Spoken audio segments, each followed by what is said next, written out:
Boa noite a todos, sou a monja Zenchu e estou aqui com minha mestra monja Koen Roshi para mais uma história do mosteiro que nunca contei para você. Boa noite, Sensei. Boa noite.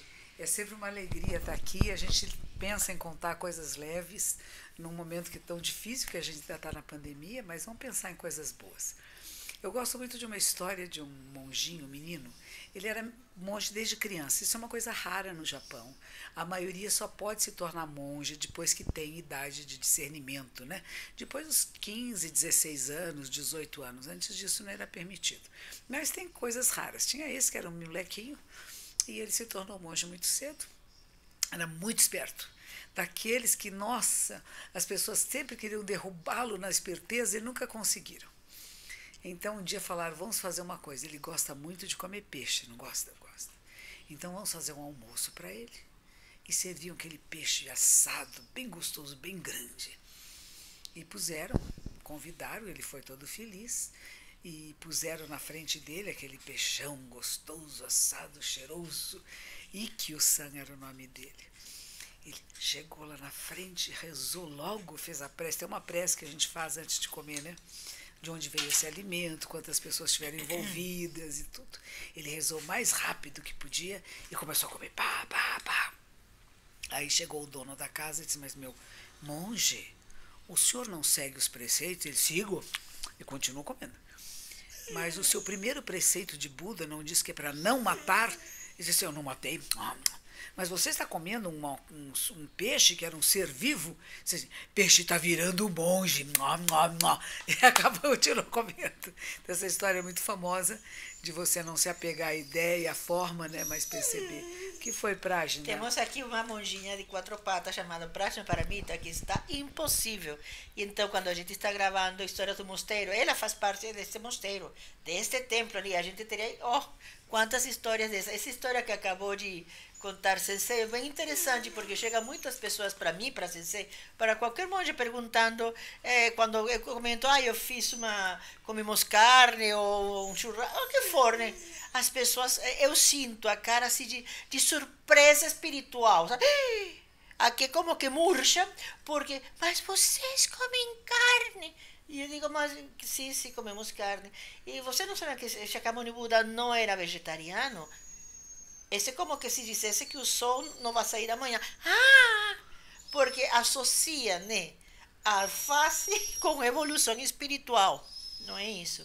Shakyamuni Buda vivia de esmola do que tinha, do que entregavam igual com esse monjinho, né, Sensei? E na Índia ninguém comia carne vermelha, a carne do boi, porque o boi era considerado, e é considerado até hoje, o veículo da deidade de Krishna, que é uma das deidades budistas. Então não se come o veículo dos deuses, que é chamado, né? Mas comem Mas comem porco, comem galinha, peixe. peixe. Eles só não comem a carne vermelha do boi. Isso. E claro que existem grupos vegetarianos, grupos veganos no mundo inteiro, sempre existiu. Sempre teve pessoas, tem uns que só comem aquilo que cai, outros que só comem coisas cruas. Então tudo isso são várias dietas diferentes que existem. E algumas foram até criadas como práticas espirituais, de ascetismo, né? Eu tenho vontade de comer, não como aquilo que eu tenho vontade, vou controlar a mim mesmo, né? Então isso faz parte do yoga e de várias outras tradições que surgiram na Índia. Mas Buda não era necessariamente vegetariano, né? Isso é uma coisa que vai surgir depois e provavelmente foi uma coisa que surgiu na China, quando os monges então não têm mais para quem pedir esmolas. A comunidade chinesa não é uma comunidade budista, tem taoístas e confucionistas, mas não tem budistas, e eles não tinham para quem pedir esmolas. Se eles saíssem nas ruas com as tigelinhas deles, ia ter um estranhamento, como aqui no Brasil, e não iam voltar cheios de alimentos.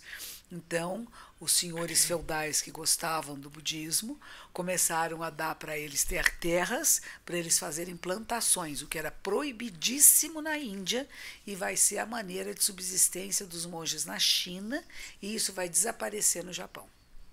porque de novo vai ter uma comunidade de sustentação.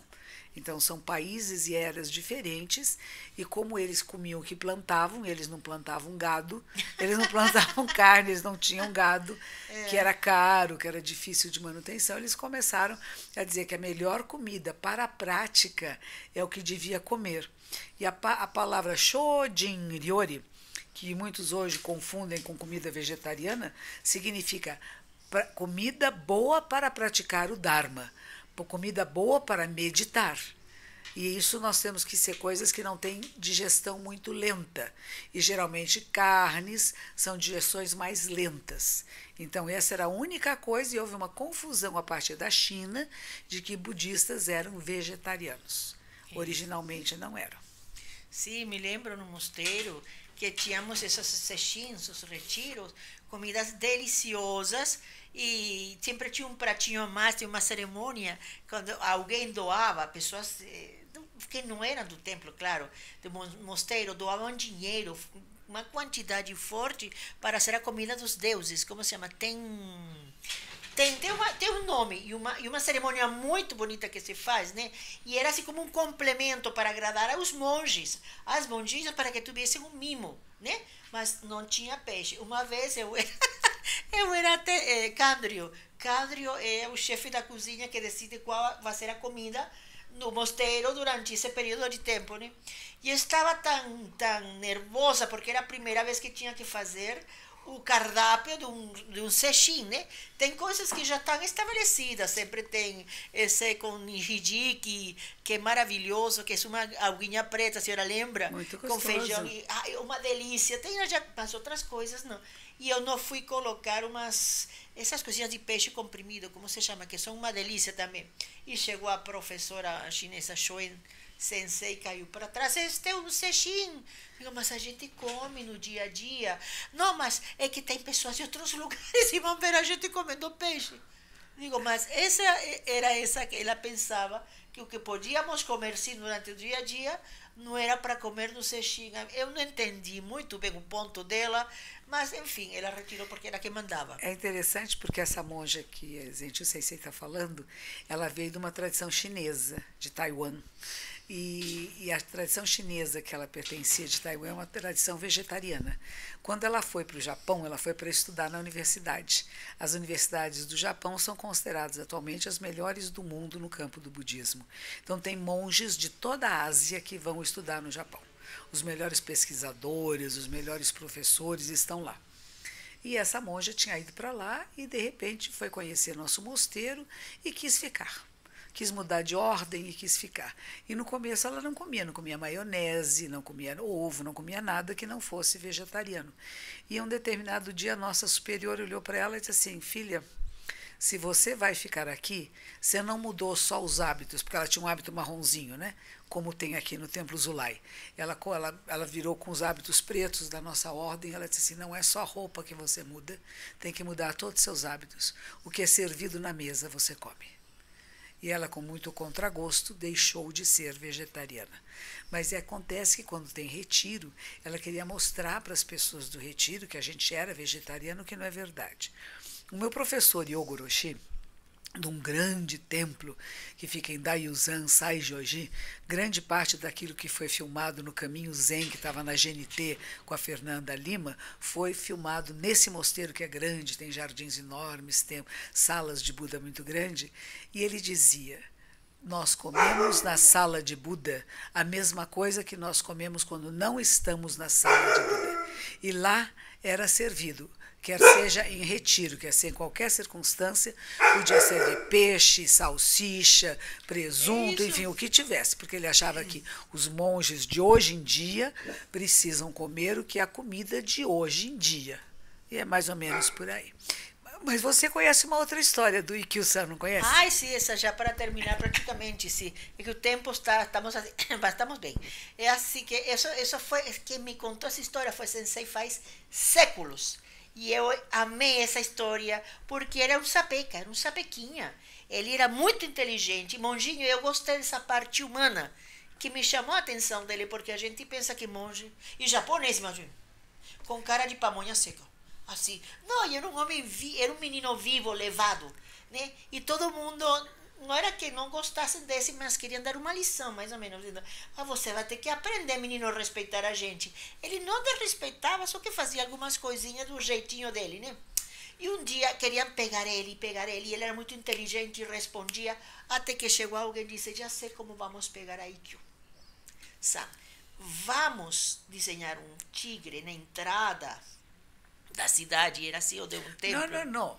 Foram num templo Ah, e escuta tinha bem. desenhado neste templo, Ah, é verdade, não numa desenharam. porta. É isso, escuta. Se vocês forem para Nagoya, por exemplo, o castelo de Nagoya foi reconstruído. E as salas internas pintadas com ouro e tintas maravilhosas têm vários tigres. Então a ideia, porque o tigre é a força da terra, né? Então este senhor, era um senhor feudal, que tinha pintado na sua parede uma paisagem rural onde tinha um tigre pintado. Isso mesmo, então disseram, vamos pegar Ikkyo-san. Tá vendo como a gente com o tempo já vai virando a história de Ikkyo-san 3, parece um filme de Hollywood, né? Mais ou menos. Então chegaram, chamaram ele e mostraram o tigre assim, e disseram, vamos pedir para ele uma coisa, e ele aí não vai poder mesmo. E disse, Ikkyo-san, queremos, por gentileza, que você pegue esse tigre, né? Uma coisa assim. Ele falou, claro, não tem problema. Me deu uma corda e todo mundo deu para eles. Agora eles vão aprontar o quê? Lembra uma pintura aí numa madeira. E ele se preparou, pegou a soga assim, ficou bem em frente do tigre e disse, solta o tigre para mim. E ficaram sem jeito. Não é uma maravilha? Ele deu uma lição para eles. Querendo eles pegar eles ficaram sem jeito. Então é isso, né? Era simples assim. Isso é a esperteza do Zen.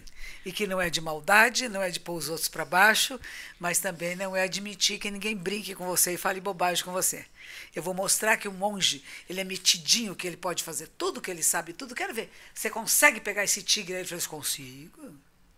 Me dê a corda, deram a corda e já começaram a rir, todo mundo disse, agora sim, ele se deu mal, agora quero ver o que ele vai fazer.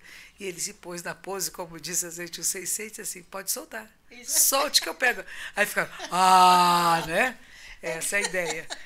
Não é para pôr os outros para baixo, mas também não admitir que ninguém ponha você para baixo. Isso mesmo. Então essa era a pequena história que queríamos compartilhar hoje. Desse Ikkyo-san. E que procurem, tem toda agora na internet. É bem bonito. Tem muito mangá. Mangá com ele é bem conhecido, personagem de mangá. E muito, mano. Obrigada por tudo. Nos veremos daqui uma semana, na próxima terça, que gravaremos outro programa para todos vocês. Muito obrigada. Boa noite com alegria. Alegria. Durmam bem. E descansem muito. Até mais.